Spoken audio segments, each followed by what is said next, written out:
What's going on, guys? Welcome back to the channel. You saw the thumbnail. We got the UNC Reimagined Jordan 1s. A lot of mixed feelings for people about these. I love what they did with the lost and found treatment with the aged, cracked leather look and all the sail. People seem to hate the sail, the yellowed midsoles and the off-white leather. I like what they did here. Look, are they better than the 2015 release? Not necessarily, but they're being consistent with these reimagines.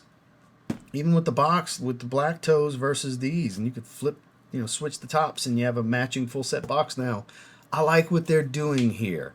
I'm calling it the lost and found treatment when they do stuff like this, because that's what started all of it. So I'm here for it. I like what they're doing with this reimagined series that they've been doing. I was eager to grab these. So let's check them out together. Let's kick it.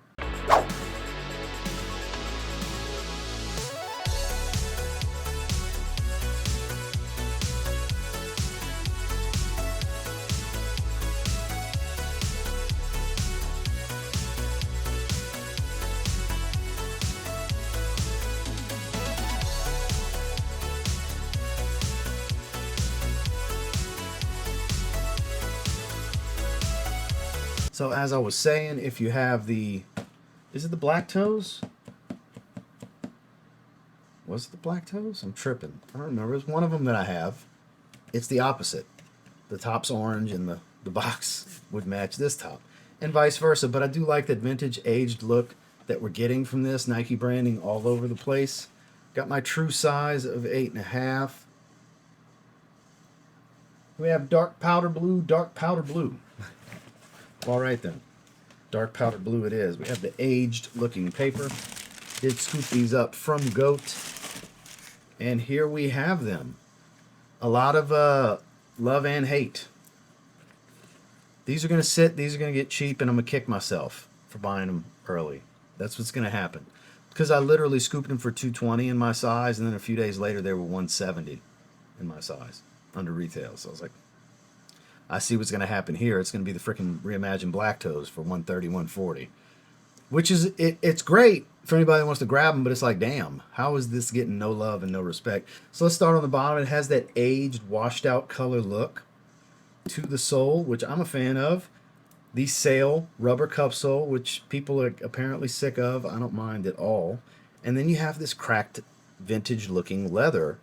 The way they treated everything, it's got the lost and found treatment.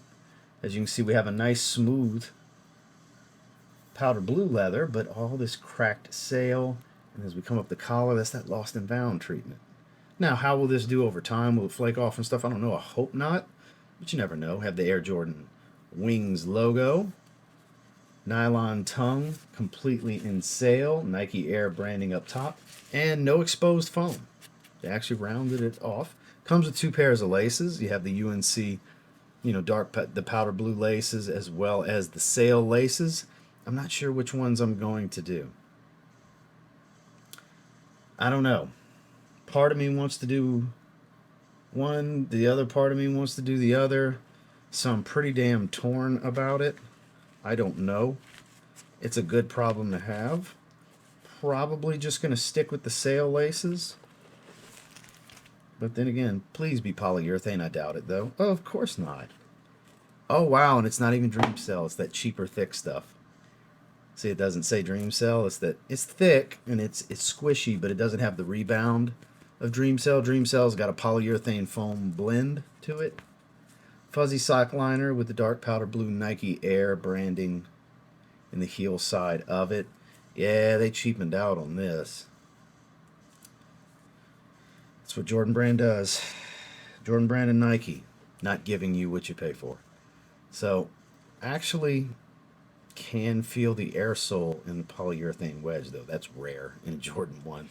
So, right under here in the strobel. I can actually feel it. I'll be damned, that's a change. So, I guess that kind of works out. Because Jordan 1's not known for being the most comfortable sneaker out there. So, you got to rely on these insoles to give you your step-in comfort. I mean, I guess it's better than like that blue foam cheap EVA stuff or the gray ones, the cheap stuff that they put in like the foam posits. But with the foam posits, you got full length zoom right underneath that insole and double stacked in the heel, so it's like it's fine if you want to feel the zoom. Whereas here, Usually you can't feel that aerosol in that polyurethane wedge. So, but I guess in this instance, since I can kind of feel the tech underneath and the foam, it's not too bad. But I dig them. I dig them. Big North Carolina fan too, so I'm here for all the UNC colorways. And I like that it's different and has that aged look. You know, I'm actually wearing some sale Nike joggers. Should go pretty well with them. So with that said, I'm ready to lace these up, which I hate having to do. Some of you love the art of lacing your shoes. I want the shit to come laced. Jordan 1s don't come laced. New Balance 990s are like that too. I don't like having to lace my shoes. I just want them laced. Let's go. I don't do crazy designs. I don't do the wild shit that you see on Instagram where they walk you through the wild, crazy style. Good for all of y'all. I don't do that shit. Just let them be laced. Let me bunny ear my shit and let's keep it moving. I want it simple and quick. I don't want to sit here and lace the damn things up. But that's what I have to do. So I'm about to do that, get these on feet, and we'll check out the full on-foot footage. Thank you guys for checking out the video. I hope if you like these, you copped them. If you want to sleep on them a bit, you'll probably get them even cheaper. These are probably something you could let brick and chill for a little bit, and they'll get cheaper, and just scoop them up in 2 weeks or something like that. So thank you guys for watching. We'll see you on the next one.